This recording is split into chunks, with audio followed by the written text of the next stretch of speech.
Hey there, guys. Welcome to the next edition of Best Seat in the House. On today's edition, we'll be discussing the 2017. God, am I behind? 2018 Royal Rumble, and I'll be focusing on the Sami Zayn Kevin Owens 2-on-1 match, the two Royal Rumble matches, both the female and the male one, and the Braun Strowman versus Kane versus Brock Lesnar match. So, to get started today, we'll be discussing the Kevin Owens, Sami Zayn versus AJ Styles match. I thought the beginning parts of this match... Sorry, I have to get better lined up with the camera. I thought the beginning parts of this match were kind of boring, to be honest. They were tagging in and out, accomplishing nothing. The commentators said it was head games, but what does it really accomplish? I didn't see the beginning of this match having much to offer, but as it went on, you could definitely tell that they've worked together in the past. Now, I'm not sure which promotions they've worked together in, but you could definitely tell that they were on the same page with each other, because I thought the match, I forget the spots because my memory is terrible. So, anyways, I thought the match itself was very well delivered. A suitable start to a pay-per-view.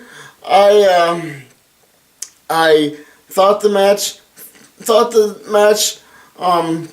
progressed well. I didn't think it was too fast or too slow. I just thought that it was very well executed between the three superstars. And like I said, I'm not sure which promotions they worked together within. I'm guessing Japan, maybe. New Japan Pro Wrestling, maybe Ring of Honor. But I thought the match was very well done, and I thought that this would have been a nice situation for Sami Zayn to turn on Kevin Owens, or Kevin Owens to turn on Sami Zayn, because let's be honest, it was a 2-on-1 to start out with, so them turning on each other wouldn't have surprised me any. And I kind of had picked AJ Styles to win the match going into it, because I don't see there ever being a suitable situation for to have co-champions to hold one belt. The only time I would have it would have made some sense to me would be like if you let The Miz and Damian Sandow hold the Intercontinental belt simultaneously, and so I knew going into this match, I knew AJ Styles was gonna win. So I thought the match was decent, and I probably would give it a 7 out of 10 for execution, good storytelling, and giving the fans what they want as far as in-ring competition. But one thing I do want to point out, and I don't know if I'm the only one that's ever thought about this, why do they call it a handicap match? I mean, yeah, it's a 2-on-1, so the team of the tag team has the advantage, but why do you have to call it a handicap match? I don't really understand that, but maybe someone can explain it to me in the comments section.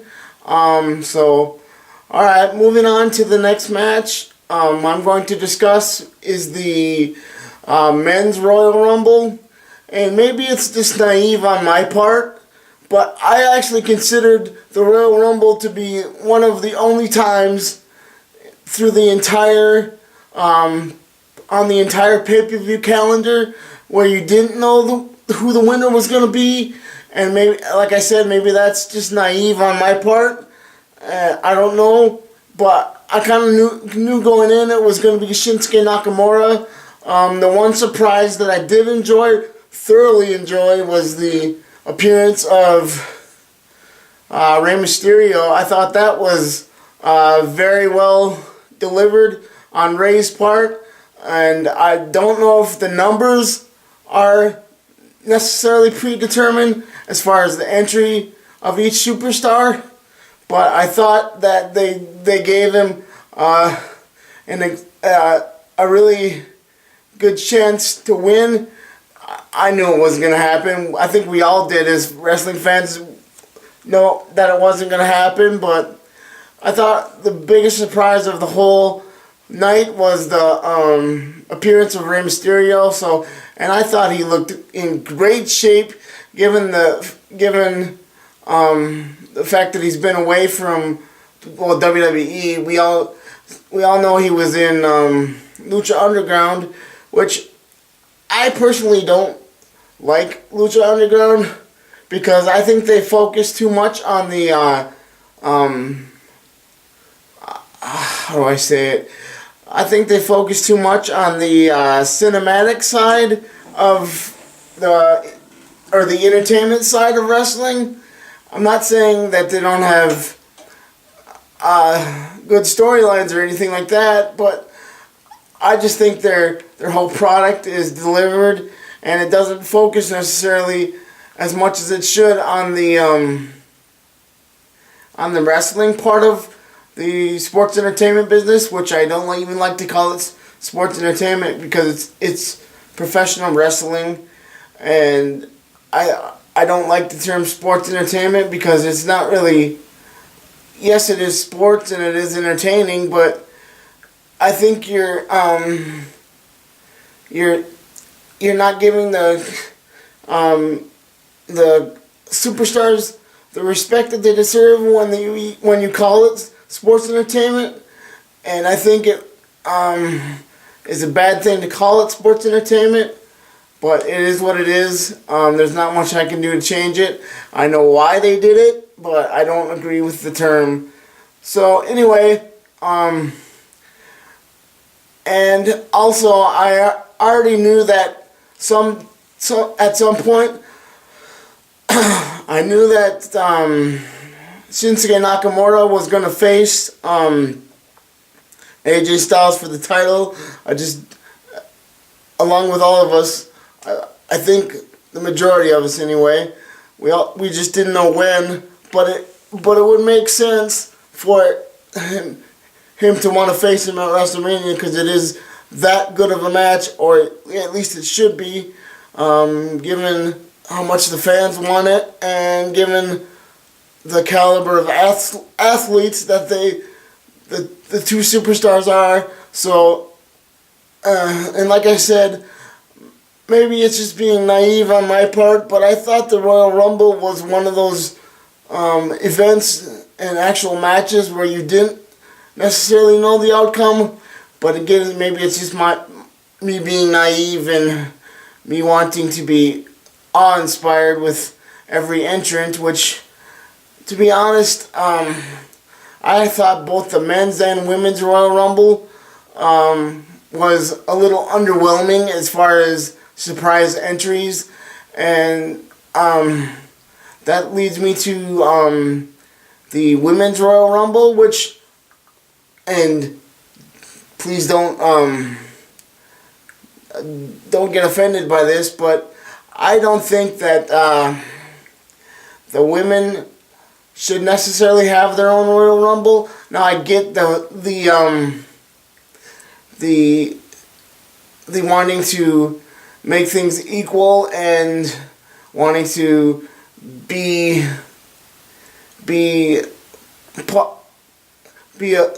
wanting the women to be treated just like the men, but there's just some matches that the women don't need to be in, because if you look at that women's Royal Rumble, you could definitely tell that there was some spots during the match with certain superstars. I'm not gonna name names because I can't recall the spots that well during the match. But I just thought the women's Royal Rumble was lackluster, and I thought they used way too many old school women wrestlers. I thought that they could have maybe thrown in a couple NXT women. Now I get that they threw in a couple, but I think they could have replaced some of the Hall of Famers and or legends that they had in the women's Royal Rumble with some other NXT talent on the women's side. Now the match itself, like I said, I think they had too many spots for legends. Now I'm not saying I don't want to see Trish Stratus, because who doesn't? And Lita, but Lita looked terrible, absolutely terrible. You could tell that she was rusty, and you could tell that she was a step slow on a couple different occasions. I'd have to look at the match to point them out specifically for you, but I just felt that she was a step slow, and she looked out of shape to me even, and what was up with that ring attire? I think she came to the ring with with pants, and it looked like there was a sweatshirt around her waist or something. That ring attire was god awful. So I thought it could have been better. I thought it could have been done better as far as the women go. Now, as far as the women being as exciting as the men, I did enjoy the Naomi spot where she did her best impression of Kofi Kingston with, I believe, what the hell was her name?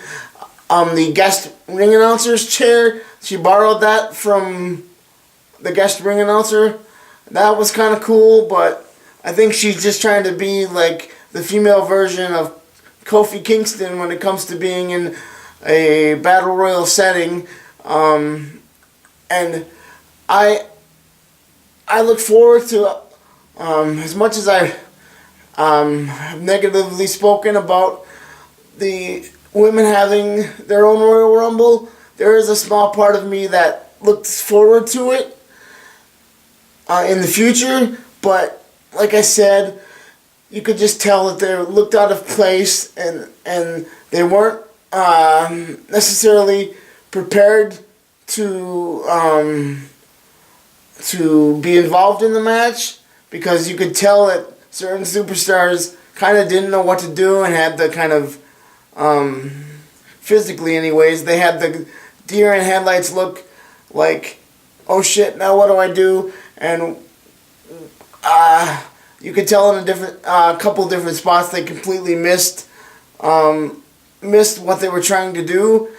So as much as I don't like the Women's Royal Rumble, I think it is great that they're making history and all that, but I just don't think that the women need to be in a Royal Rumble.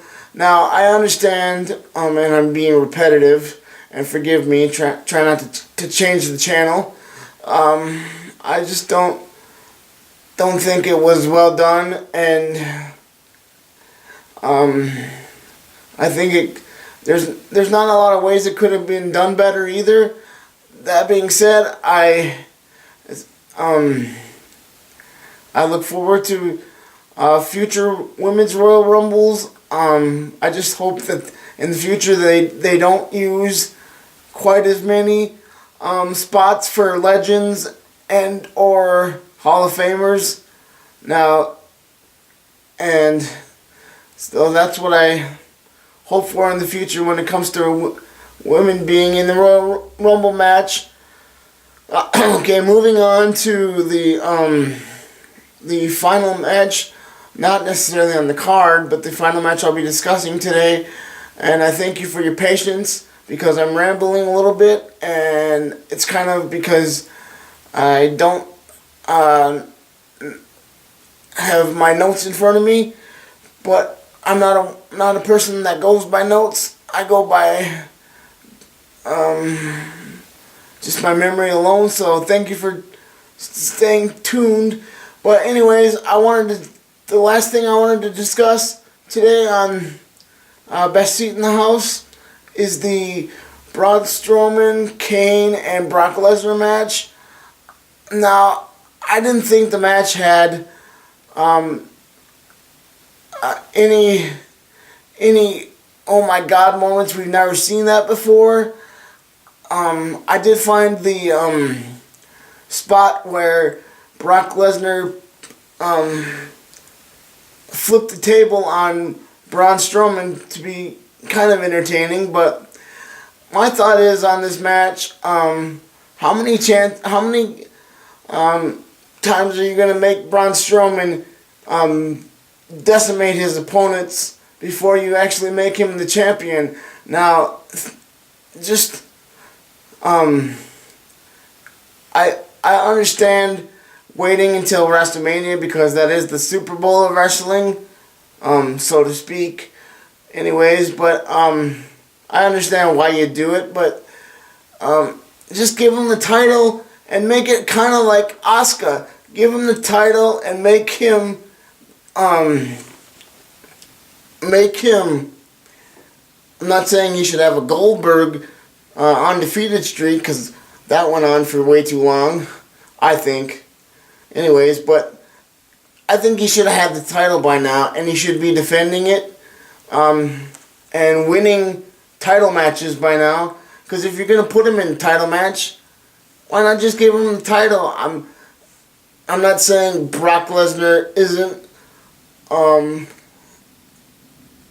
the caliber of Braun Strowman, but Brock Lesnar doesn't.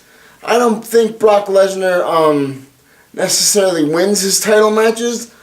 I personally think that he survives them. And so I just think Braun Strowman should be the champion. But at the same time, I understand why he's not the champion, because you want to save that for WrestleMania because, like I said, it's the Super Bowl of wrestling. So I understand why they did it and why they're doing it that way. But for as dominant as you make the guy out to be, I just think he should have been champion by now. And there's no reason why he shouldn't have the title. So, and the last thing that I wanted to discuss on today's edition is the fact that it's kind of a it's fun, kind of comical, but I never realized it until I was watching the Royal Rumble, but don't they just say to each other, oh God, this is bad, I apologize, but at certain points during a match, don't they say to each other, dude, I gotta pee, let's just end this. If anybody has any thoughts on that, please leave a comment down below. And thank you for watching the 2018, not 17 like I said earlier, in one of my previous takes probably, but maybe even this one. Thank you for watching the video, and if you liked it, give me a thumbs up, tell your friends, and also I wanted to give a quick thank you to the 4 subscribers that I do have, and you know who you are. So if you can, spread the word about my channel. Again, the name of the channel is Best Seat in the House. That is all one word, but each word in that phrase is capitalized. Thanks a lot, guys, and have a wonderful evening.